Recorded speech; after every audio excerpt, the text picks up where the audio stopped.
In 1798, the state of Kentucky established the Kentucky State Penitentiary in Frankfort, Kentucky. Although prisoners were expected to remain silent, the state soon put them to work. Over time, those housed in the penitentiary made shoes, plow irons, and an assortment of other items. Join us today for a discussion with the KHS Research Fellow, who will explain how the practice of inmate labor evolved over time and how it continued to shape Frankfort and the rest of the state long after the Civil War, as we explore the pages of Kentucky history with Kentucky Chronicles. Hi, I'm Daniel J. Burge, the Associate Editor of the Register of the Kentucky Historical Society, a scholarly journal in publication since 1903. I also coordinate our Research Fellows program, which supports researcher visits to our campus from around the world. Dr. Charlene J. Fletcher is an assistant professor of history at Butler University. She is the author of Home Ain't Always Where the Heart Is, The Home as a Site of Confinement, which was published in Revisiting My Old Kentucky Home, Slavery and Freedom in the Bluegrass State. For the autumn 2023 special joint issue of the Register of the Kentucky Historical Society and the Journal of Arizona History, she wrote Borderland Business, Slavery and Convict Leasing in Antebellum, Kentucky. Dr. Fletcher was awarded a spring 2016 research fellowship at KHS, and we are delighted to talk with her today. Thank you so much for coming on the podcast. Thank you for having me. I'm excited to be here. So in the introduction, I briefly read the title of your article that you did, and that's in the Arizona Historical Society's journal. But to give our listeners a little background about your article, can you tell us a little bit about the origins of the Kentucky State Penitentiary, which was established in 1798 in Frankfort? Absolutely. The Frankfort Penitentiary it was established in 1798, but it was the first castle fortress-like structure west of the Allegheny Mountains during this time period. Usually when folks think of the South and they think of prisons or incarceration in the late 18th, 19th centuries, they're thinking penal farms, right? Mm-hmm. And so you do see penal farms in the South, but in Kentucky, we have this first castle-like structure that's similar to a space like Eastern State Penitentiary in Philadelphia. But KSP, which is what I'll call it going forward, or the first KSP, it was actually modeled after New York's Auburn Reformatory, which is still an active prison in New York State, Auburn Correctional Facility. And so if listeners are familiar or aren't familiar with the history of prisons in the United States, Eastern State, like I said, which is in Philadelphia, it was a structure that was all individual solitary confinement cells. And so people who were incarcerated in that space, they didn't interact with other incarcerated people. They were housed, they were confined to these cells, similar to these solitary confinement cells that you see in modern prisons, but the entire structure was made of these cells. The Auburn model was a bit different because incarcerated people shared communal spaces. They were housed in cells, two to a cell, maybe more, once overcrowding became an issue. But these prisons they enforced inmate labor, but they also employed the silent system. And so just as incarcerated people at Eastern State weren't communicating with other folks because they're in those solitary spaces, the silent system said, hey, even though you're in sharing communal spaces, you still can't talk to each other. You can't communicate with each other, right? So is it complete silence? Is it no talking whatsoever? Is that? They were expected not to engage in conversation with each other. And the Frankfort Penitentiary adopted that model as it opened in 1798. What's interesting is that if they did, because we're humans, right? We're gonna talk to each other. Yeah. You can't, so if I'm not talking to you, I'm talking to myself. Let's be honest. The same way. Right? And so with the silent system in these spaces, if communication did happen, corporal punishment also happened as a consequence. And so the Frankfort Penitentiary was built based on that Auburn model, right? And so it opens in 1798. Between 1799 and 1825, there were 6 inspectors that were appointed by the Franklin County Court to govern the prison. And then there was a keeper who also provided a daily oversight of the grounds, of the incarcerated people. It's also important to note that when it first opened, it also served as the county jail. So it's a prison and a jail, and the two are not the same thing.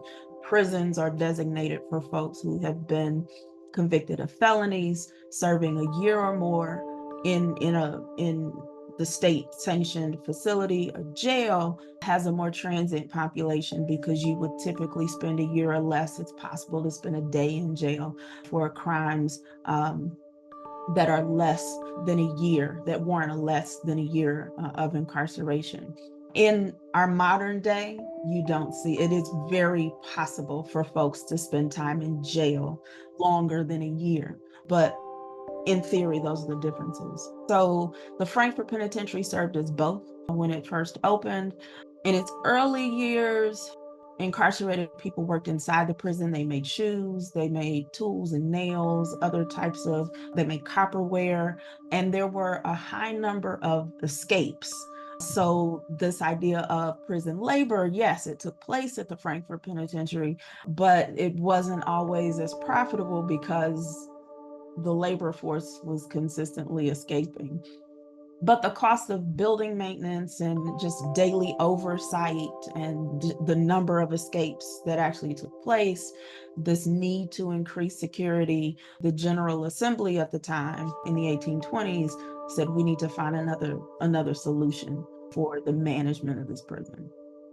And that brings me to my second question, because this was a part of the story that I was completely unfamiliar with, and that just kind of, I don't want to say it blew my mind, but it did in a sense. I didn't really expect this. Can you tell our listeners a little bit about the leasing system, which is, I believe it was introduced in 1825. Yes.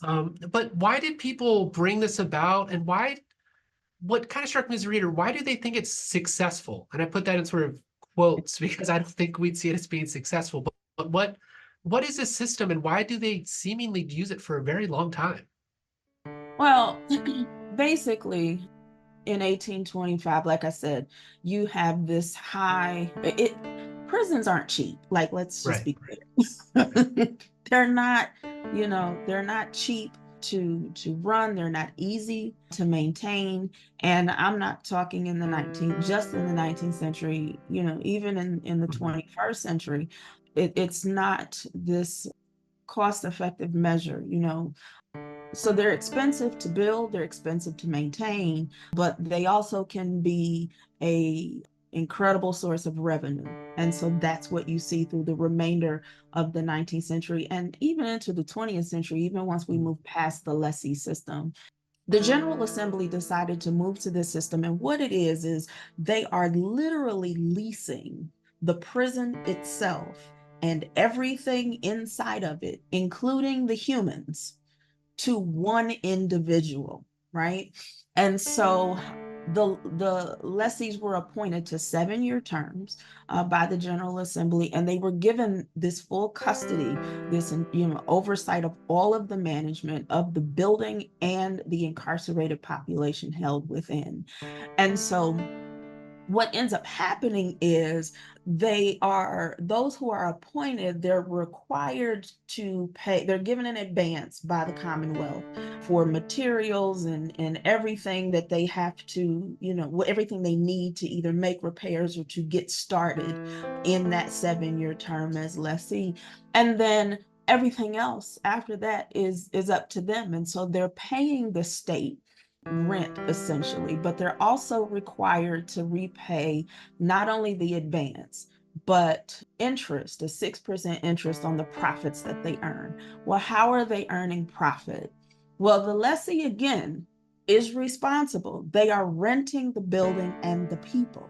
And so any industry that exists inside or beyond the walls of the Frankfort Penitentiary, the lessee has the ability to profit from. And that's what you see. And so you have lessees that are making ridiculous amounts of profit in this period because there's now this connection between state government and private industry, right? And so you have incarcerated people who are inside and they are making materials for sale. Of course, at this time, one of Kentucky's cash crops is hemp. And so you have enslaved labor beyond the walls that are producing hemp on various farms in the state, but you have incarcerated labor that on the inside of those walls, they're turning it into things like rope and cloth and things of this nature. And so then they're able to turn a profit on what's being created inside of the prison with that natural resource. The other thing that they're making, like I said before, tools, they're making shoes, they're coppersmithing, they're blacksmithing inside of the prison walls. But they're not only working inside of the prison walls, they're working outside of the prison walls as well.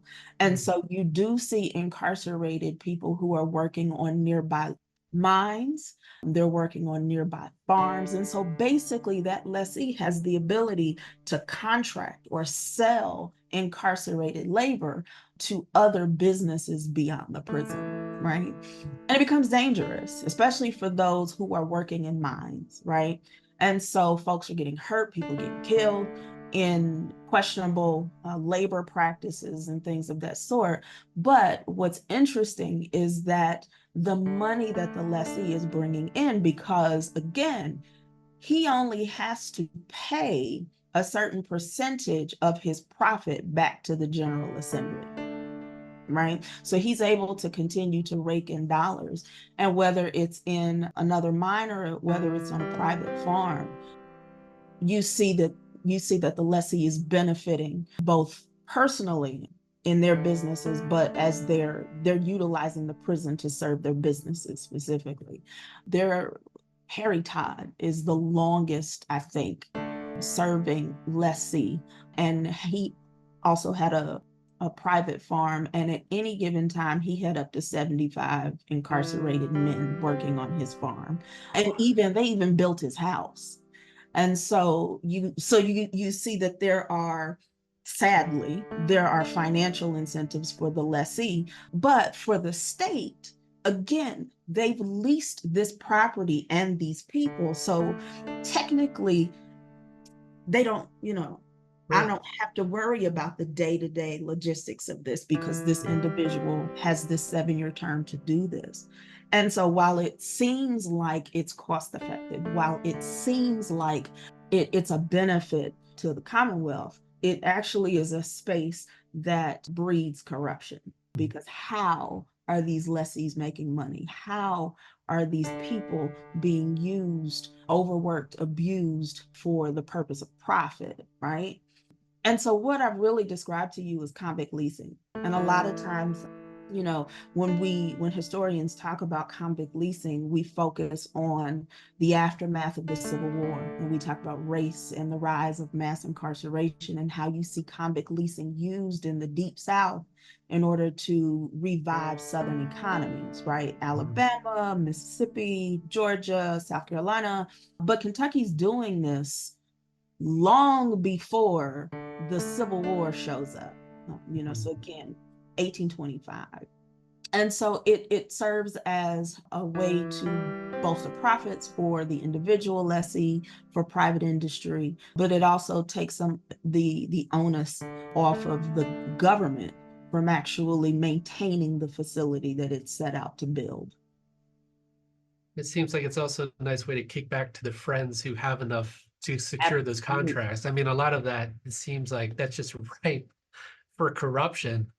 Absolutely. And one of the sources that I spent a lot of time with and just reconstructing the history and understanding, what did this place look like? How did it function? What led you to decide to build this space was William Sneed's a report on the history and management of the Kentucky Penitentiary. And he goes from 1798 to 1860.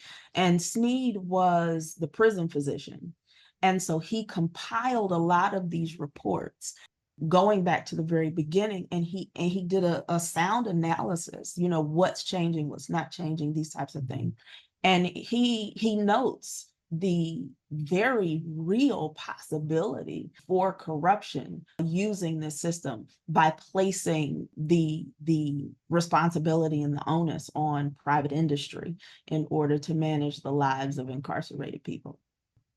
It's one of those patronage jobs that you don't really think about being there in the 19th century, but my gosh, that's but that does bring to sort of the question I wanted to go into after talking about pre-Civil War and sort of the narrative there.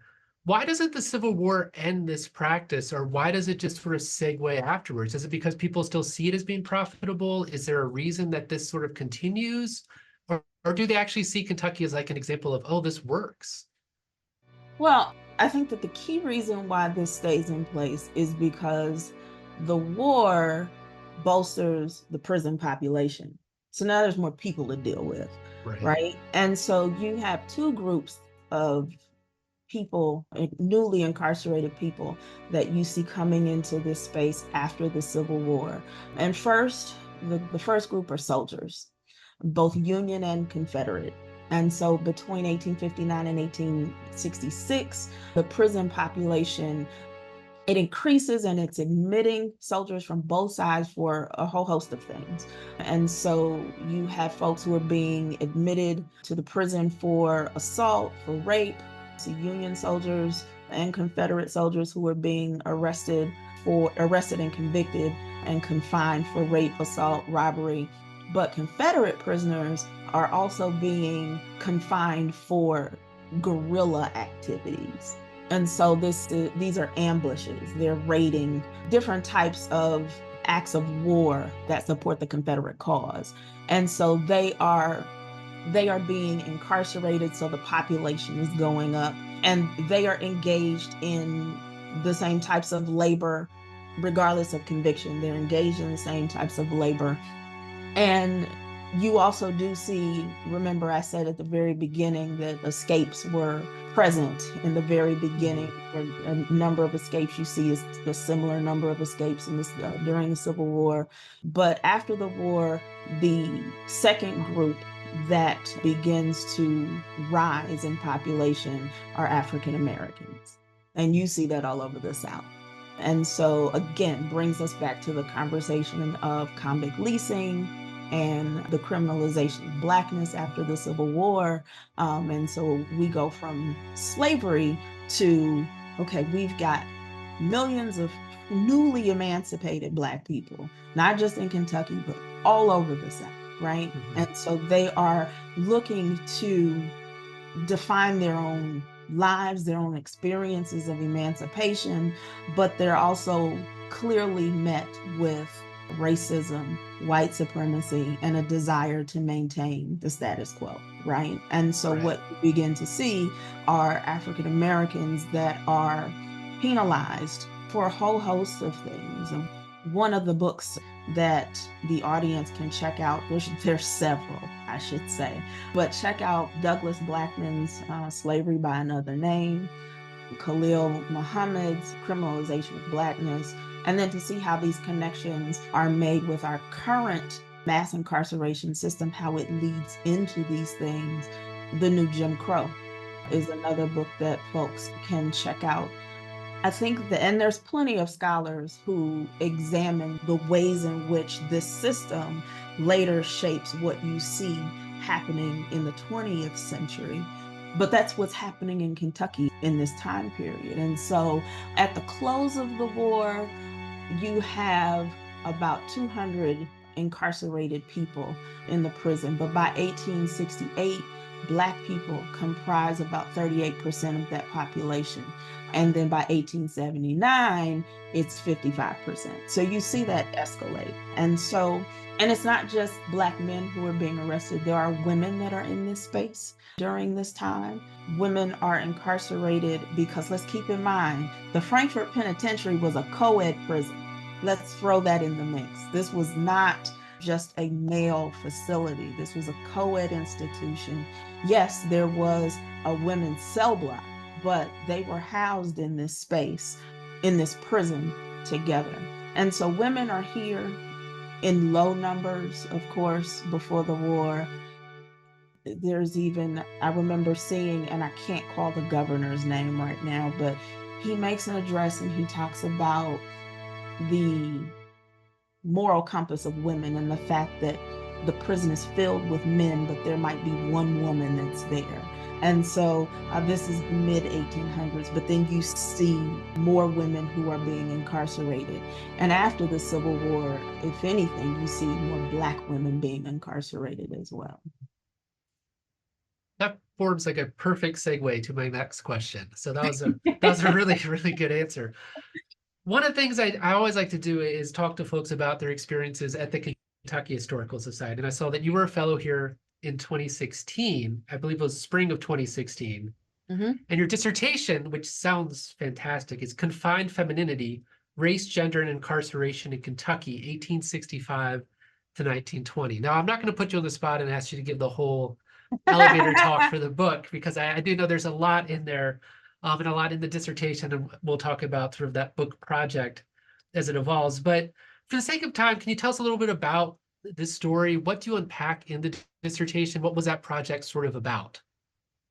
So when I started this project, when I arrived at IU, I wanted to write about incarcerated men in the 19th century. And I chose Kentucky because Kentucky is often overlooked, especially when you talk about the South.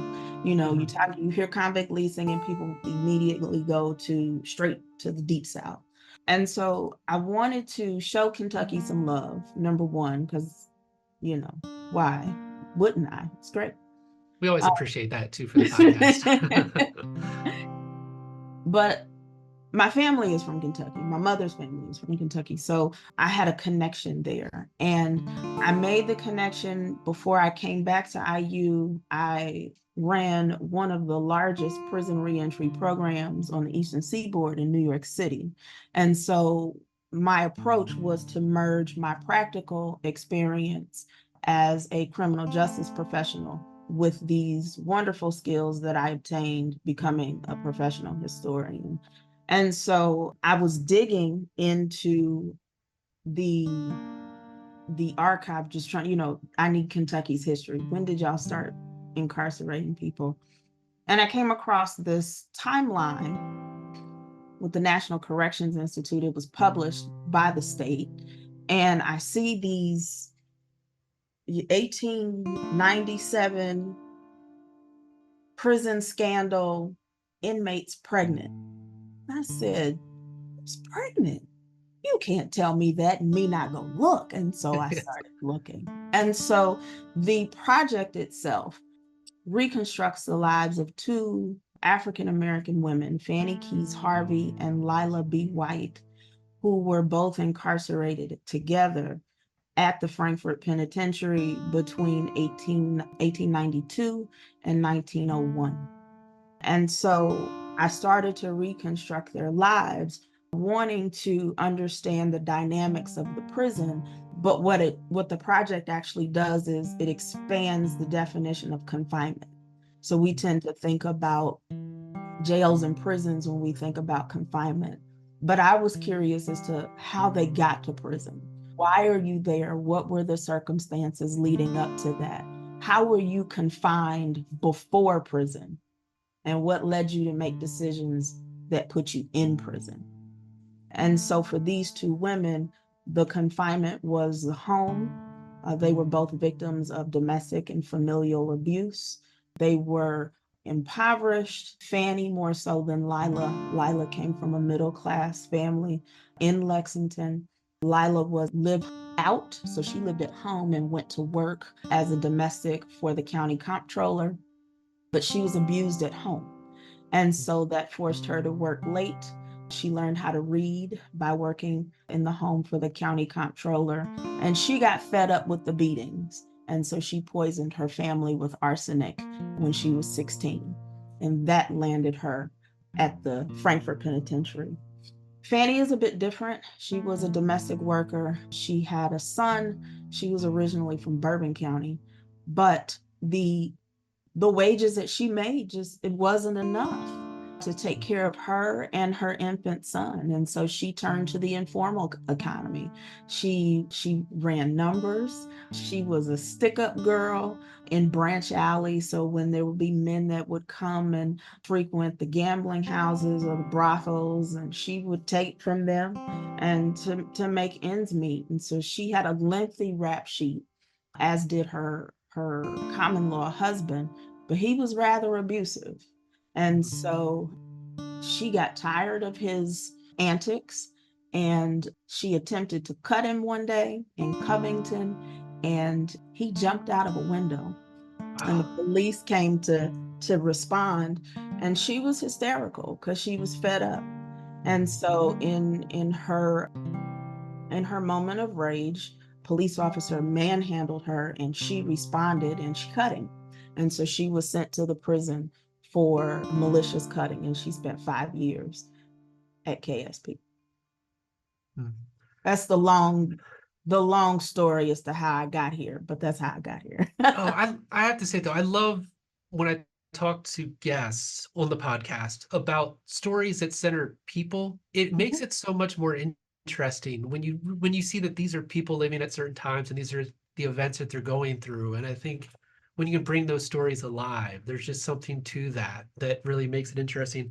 I know for me, this is an era I don't think all that much about. That Reconstruction kind of gets thrown in, I think, for a lot of scholars, but then that sort of gap from 1870s into the 1920s, oftentimes we overlook what they're going through in individuals' lives. So I love the time period.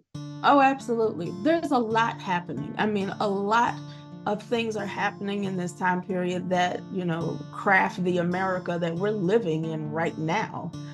Especially, when you look at economic policies, we call it the Gilded Age and the Progressive Era for a reason, right? But it's not necessarily progressive for everybody. And this is the story that Lila and Fanny are living through. There may be advancements and struggles that are happening in their lifetime. I mean, they're living in the middle of, the suffrage movement. They won't live to see the 19th Amendment, but this is the period that they're in, right? And so one of the things that I hope that my work sheds to light is we're talking about historical actors, but the stories that I can tell you and the stories that you will read about when the book is published, you can turn on the news and see them right now. And these women lived 150 years ago, but they're the same struggles, right? The same types of confinement. And so being able to make those historical connections to our contemporary moment, it helps us to understand, the past, of course, but also how we can better navigate going forward if we actually pay attention to what history teaches us. Yeah. I think looking at those continuities is always interesting and teasing that out. And this does get to one of the trickier questions. And this is something I usually ask our guests, especially those who are former fellows, but with sources. You mentioned a couple of them. How hard was it for you to tease out the story of these two women? Because I would imagine that you have prison records of some sort, but how do you do that? Or what's that process like? Because I imagine if they're not in the story, you might not know that much about them. I made friends in Kentucky. That's good. Prison records, newspapers. I spent days at KHS reading old copies of the Courier Journal, reading the Herald and the Leader before it was the Herald Leader. Reading Lexington city directories to be able to track the families. Where in the city are you moving to? Where, what businesses are active in this time period? Who are you working for? That kind of thing. Lila's father was a coachman. And so I'm able to trace him who does he work for, and when, and where do they move to? And then I would spend a day at KHS kind of mapping these things out. And then I would go the next day to Lexington and just walk around towns because I'm a visual person. But the city directories, census records, death records, any kind of vital record, you name it, I was looking for it. The other thing that I tapped into was, well, there were a couple of things. I spent a lot of time because, like I said, I'm visual. And for listeners who haven't been to Frankfort Penitentiary doesn't exist anymore. Not as I was going to ask that. I should have asked that before, because I was going to ask, was it up on the hill, or where was it in Frankfort? So if you go to Frankfort and you visit the Kentucky Historical Society, just behind the building is a state office building, a tall state office building, and there's a baseball field over there. That is where the prison stood. I would not have guessed that. That is interesting. And so there's a wall that's around the stairway to the state office building. That wall was built from rocks from the original gate of the penitentiary. And so I need to go out there and walk around to see it. I had no idea. Yeah. I was like, I always just imagined it was, a little ways out of, I don't know. I guess I just imagined it, closer to where the state arsenal is, or something up on the hill or somewhere. I don't know. So, fun fact, the prison was destroyed in 1937 by the flood of 1937. And the incarcerated people who were still confined to that space were taken up on that hill, and they were in tents for a brief period of time. The women were housed at Pee Wee Valley, and that's how we get the Pee Wee Valley Correctional Space for women. So that's not until 1937.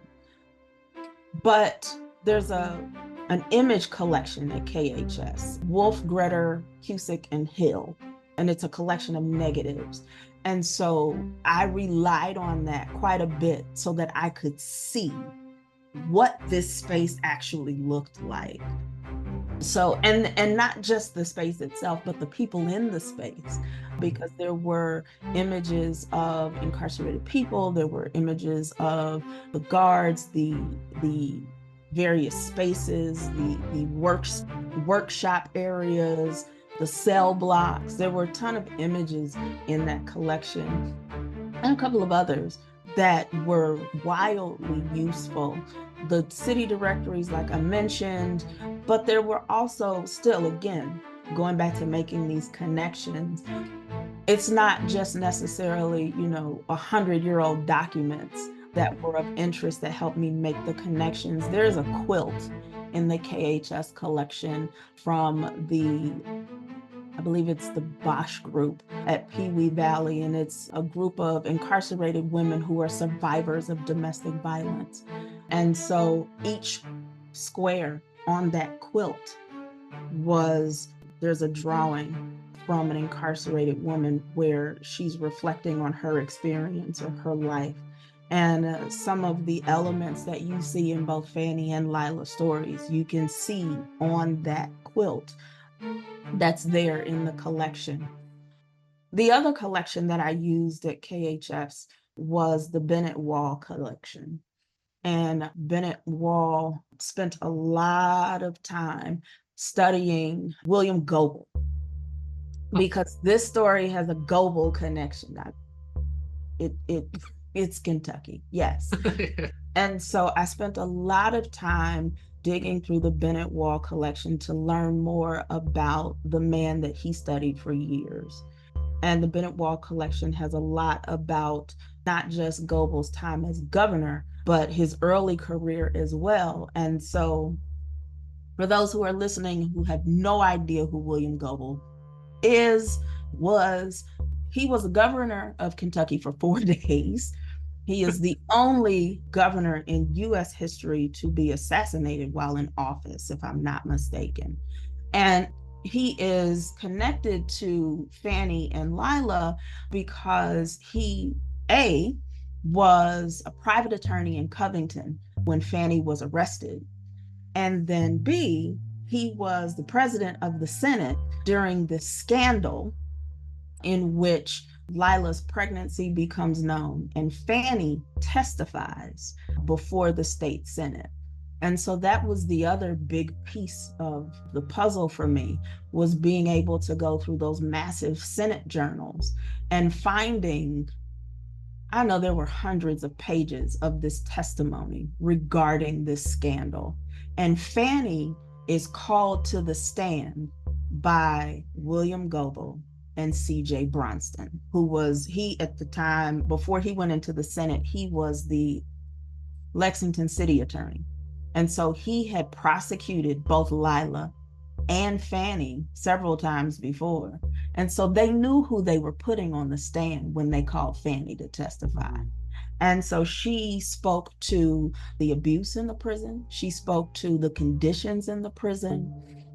The prison administration did everything they could to demean her character. Well, she's a liar. You can't trust this Negro woman. Da, da, da. But she held firm and she answered every question that Goebel threw at her, at every other senator, and really kind of painted the picture. And the things that she shared, of course, were corroborated by the other incarcerated people that were placed on the stand throughout the testimony. So I have a variety of sources. No, that sounds like a lot of digging as well. The Goebel connections are always fun. I think if you're in Frankfurt and you're like, who's this random statue? You eventually learn, oh, okay, here's the story. And then that's also a wild story. I'll have to get a guest one day to just dig into Goebel and we can do the Oh whole. yes, I found Oh, interesting is just the different theories about his assassination. And I'm thinking, you could write books for days about yes. this man, and not just his assassination, but if you look at his politics before he runs for governor, he's fascinating. But this prison scandal that Fanny and Lila were involved in, or were called to testify. Fanny's called to testify. Lila is one of the pregnant incarcerated women. She does not testify. But all of that happens, like I said, this is 1897 when this investigation happens. A year later, you see a prison reform bill from 1898.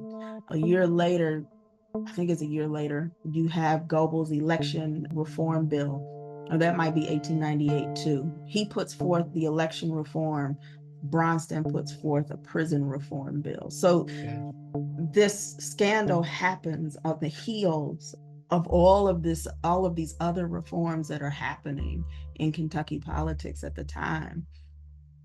And here are Fanny and Lila. So yeah, it's so wild. Before I let you go, though, as we bring this to a close, I do want to quickly ask about the book process. How is that going? I know we've talked to fellows at all stages. So we led off with someone who had been here a while ago and then came back to talk about the book. Can you give our listeners sort of a sense of where the book is at the moment and when they can look forward to maybe checking that out? Absolutely. So the book is under contract with the University of North Carolina Press, and it is currently sitting with my editor. So I'm in a holding pattern right now, just waiting to see, does she want me to change anything before she sends it away? And so that's where it is. And we expect it to be out. This is what, spring 24. We expect it to be out fall 26. Now we have anticipation for fall 26. Fall and maybe 26. we bring you back on and we can talk about the book itself. No, it's a fun process, but it's a lot of waiting and then it's a hearing lot back from people. Absolutely. And the process of just like turning a dissertation into a book, I don't think we're ever really, there's no class that you take in graduate school that tells you how to do that. And so being able to convert these things, I know one of the things that my editor told me, there's the story is great, but there's language in here that it reads like a dissertation. So having to go back and change those types of things, but then also just understanding the process itself. Like it goes through a multitude of reviews, and there's still revisions that you have to do before it goes to the actual reviewers themselves. And then once the reviewers review it, then it comes back, and then it has to go to the board. And there's a lot of steps to the process. And so, you shouldn't be surprised when historians say, oh, I've been working on this book for 10 years, because sometimes, the research itself takes years, but then just the actual process to move the book along, once you have a book, it's a process in and of itself. And so it can be tiring, but in terms of those types of revisions and changes, those are the types of things that I've made along the way. And then also being able to resituate or reimagine. I'm telling the story of these women who are in confinement, but understanding that the space that they live in is a confining space in and of itself.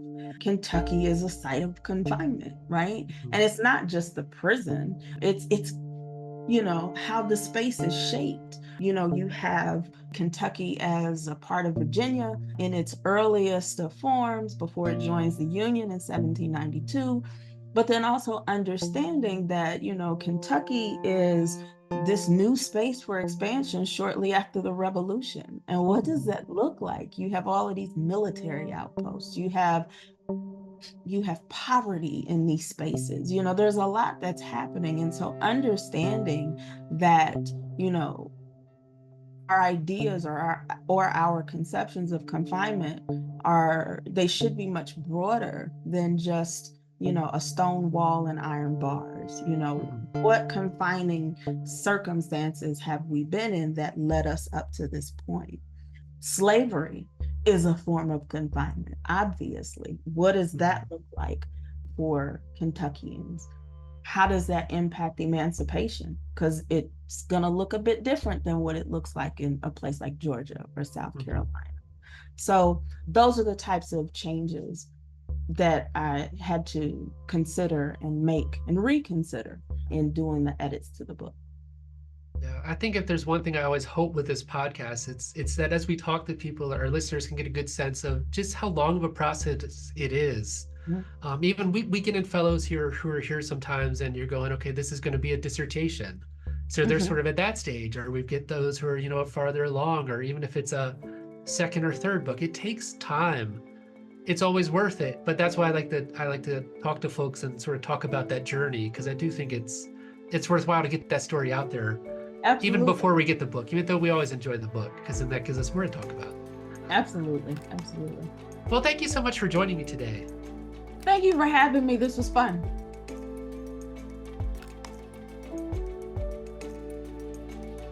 The Kentucky State Penitentiary in Frankfort was destroyed in the devastating flood of 1937. Legislators decided to build a new structure outside of Franklin County. Yet, as Dr. Fletcher clearly explained, the city of Frankfort was indelibly shaped by the presence of the state penitentiary for nearly 140 years.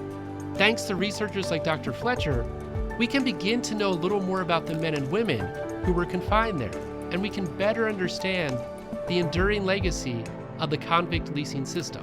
At first glance, it would be hard to imagine states that seem more different than Arizona and Kentucky. Separated by hundreds of miles and located in different regions of the country, Arizona and Kentucky seemingly have little in common. Recently, however, the staffs of the Journal of Arizona History and the Register of the Kentucky Historical Society joined forces to produce a special issue comparing the two states. In autumn 2023, both published their journals with contributions from 29 different authors. These scholars examine topics ranging from foodways and criminal justice to indigenous history and social movements. We would like to encourage folks to check out both journals, which are available in Project Muse. The autumn 2023 issue of the Journal of Arizona History contains both Charlene's article and Eladio Bobadilla's, who was a guest in episode 11 of the first season of Kentucky Chronicles. After listening to these episodes and checking out the articles, we hope you too will see how much we can learn from comparing history across regions. This brings another episode to a close. I would like to thank our guest, Dr. Charlene Fletcher, for talking with me today. Kentucky Chronicles is presented by the Kentucky Historical Society with support from the Kentucky Historical Society Foundation. Our show is produced by Gregory Hardison and edited by Gregory Meyer with support from Dr. Stephanie Lay. To learn more about our publication of the Register of the Kentucky Historical Society, or to learn more about our Research Fellows program, please visit our website, history.ky.gov. That's history.ky.gov.